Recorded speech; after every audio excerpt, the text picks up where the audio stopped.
Эфирде 6 октябрга алынган жаңылыктардын топтому. Студияда Дастан Исмаилов, саламатсыздарбы? Координациялык кеңеш түзүлдү. Курамына 8 саясий партия жана бир канча саясатчылар кирди. Борбордук шайлоо комиссиясы 4 октябрда өткөн шайлоонун жыйынтыгын жокко чыгарды.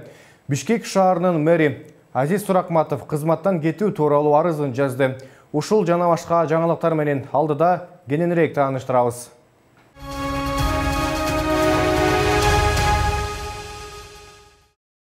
Улуттук банк өлкөнүн финансы банк секторунун коопсуздугун жана финансы кредит уюмдарынын активдеринин сакталышын камсыз кылуу максатында коммерциялык банктарга жана банк эмес финансы кредит уюмдарына 2020 жылдын 6 октябрында өз ишин токтотуп, коопсуздук чараларын күчөтүүнү сунуштады. Финансылык кызмат көрсөтүүлөргө байланыштуу маселелерди Улуттук банк онлайн сервис кызмат көрсөтүүлөр аркылуу финансылык уюмдарга кайрылууну сунуштамакчы. Финансылык уюмдардын иштөө режими, финансылык продуктылар жана кызмат көрсөтүүлөр жөнүндөгү маалыматтарды алардын интернет сайттарынан алууга болот.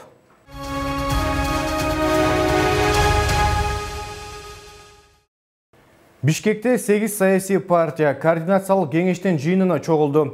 Бүтүн Кыргызстан партиясынын лидери Адахан Мадумаров аталган кеңештин төрагасы болгондугун жарыялады.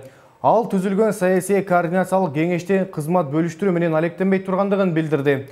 Бул тууралуу ал журналисттерге маалымат берип жатып айтты. Мадумаровдун айтымында парламент чукул арада чогулуп, элдик өкмөттүн курамын бекитип бериши зарыл экендигин билдирди. Учурда ар ким өзү барып кызматка отуруу жана кызмат ээлеп алуу сыяктуу көрүнүштөрдүн баары мыйзам талаасында чечилиши керек деп эсептейт.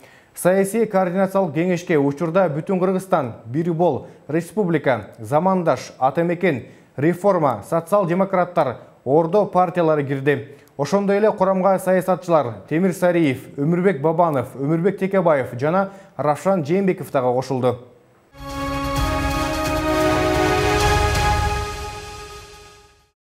Акыйкатчынын орун басары Гүлнара Жамгырчиева жетектеген топ улуттук госпиталдагы 120 жаран менен жолугушту. Оорукананын башка дарыгери Токтобай Маанаевдин айтымында учурда ар кандай жаракат алган 90 бейтап дарыланып жатат, 4 бейтап реанимацияда жана 1 жабырлануучу каза болгон. Каза болгон бала 19 жашта экендиги белгилүү болду. Жардыруучу зат баланын 2 бутун жулуп кеткендиги маалымдалды. Ал эми жабыркагандардын көпчүлүгү баш мээси чайкалган. Ошондой эле жабыркагандар негизинен 17 жаштан 20 жашка чейинки уландар экендиги белгилүү болду.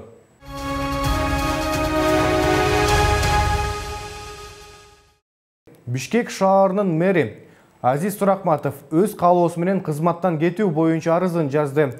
Бул тууралуу муниципалитеттин маалымат кызматы кабарлады. Эске салсак, буга чейин Бишкек шаарынын мэринин иш бөлмөсүн Жоошбек Коеналиев ээлеп алган эле.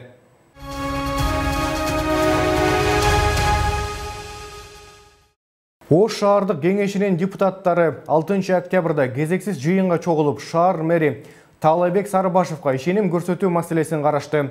Натыйжада мэр Таалайбек Сарыбашевка ишеним көрсөтпөө чечимин жыйынга катышкан 31 депутат бир добуштан кабыл алды. Мэрдин милдетин аткаруу кызматы биринчи вице-мэр Сайыпжан Турдуевке жүктөлдү. Учурда шаар кеңешинин чечими боюнча токтом жазылууда. Токтом өкмөткө жиберилмекчи. Андан сырткары Ош шаарындагы борбордук аянтта Мекеним Кыргызстан партиясынын талапкери Ош шаардык кеңешинин төрагасы Жапар Ормонов сабалды. Ал трибунага чыгып сүйлөгөндөн кийин бийликке нааразы топ ур токмокко алган эле. Белгисиз адамдар аны жеке үйлөрдүн бирине алып кирип кетишкен.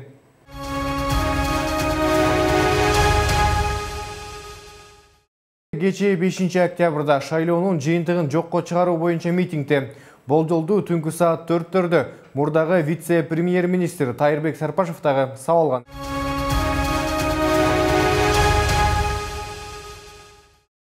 Борбордук шайлоо комиссиясы 4 октябрда өткөн парламенттик шайлоонун жыйынтыгын жокко чыгарды. Бул тууралуу БШКнын мүчөсү Гүлнара Журабаева кабарлады. Шайлоонун жыйынтыгын жокко чыгаруу сунушун БШКнын 12 мүчөсү тең колдоду. Белгилей кетсек, жогорку кеңештин 7-чакырылышына 16 партия атсалышкан эле. Шайлоонун алдын ала жыйынтыгында 4 партия тагыраагы Биримдик, Мекеним Кыргызстан, Кыргызстан, Бүтүн Кыргызстан партиялары 7% босоодон өтүп, калган 12 партия бул шайлоо өтө ыплас жана мыйзам бузуулар менен коштолгондугун айтып чыгышкан эле.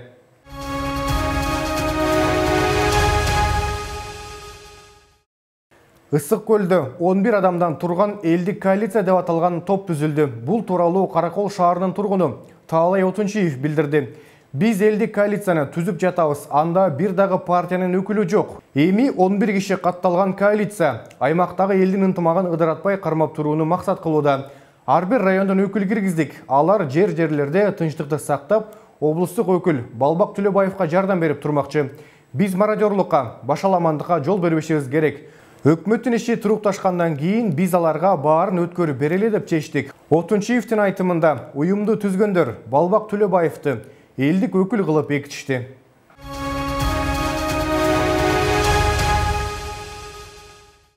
6 октябрдан тарта Өзбекстан Кыргызстандын жана 3 өлкөнүн жарандарына кирүүгө чектөө киргизди. Бул тууралуу мамлекеттик чек ара кызматы кабарлады. Билдирмеде айтылгандай, коңшу өлкөдөгү кыргызстандыктар ал жактан чыгып кете алат. Ошол эле учурда Кыргызстандагы өзбекстандыктар өз жерине бара алышат, бирок кире алышпайт. Ал эми жүк ташууларга эч кандай чектөө киргизилген эмес.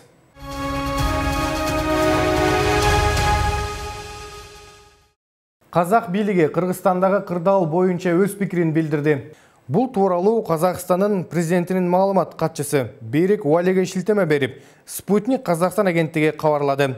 Кыргызстанда болуп жаткан окуялар мамлекеттин өзүнүн ички иши. Казакстан бир тууган кыргыз эли менен достук мамилесин жана стратегиялык кызматташтыгын жогору баалайт. Коңшу өлкөдө абал тез арада турукташып, бардыгы мыйзам чегинде чечилет деген үмүт кылабыз, деди Уали өзүнүн Facebook баракчасында. Президенттин маалымат катчысы мындан тышкары кыргыз эли түзүлгөн оор кырдаалда жол таап кетерине ишеним артты.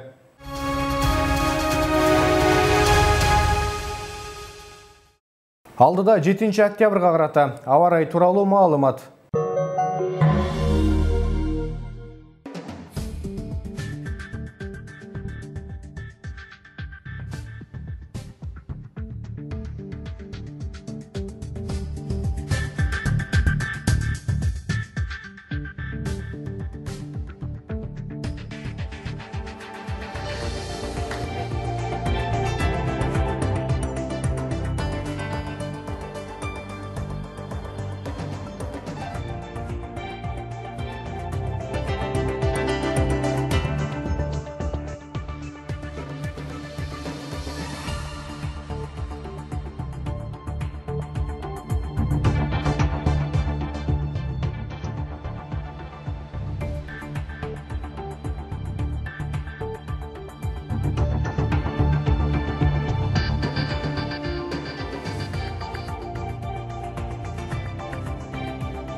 Ушул жана башка жаңылыктар менен 20-20 KG сайтынан жана ошондой эле биздин социалдык тармактардагы баракчалардан тааныша аласыздар. Кийинки эфир аркылуу амандашканча сак саламатта туруңуздар.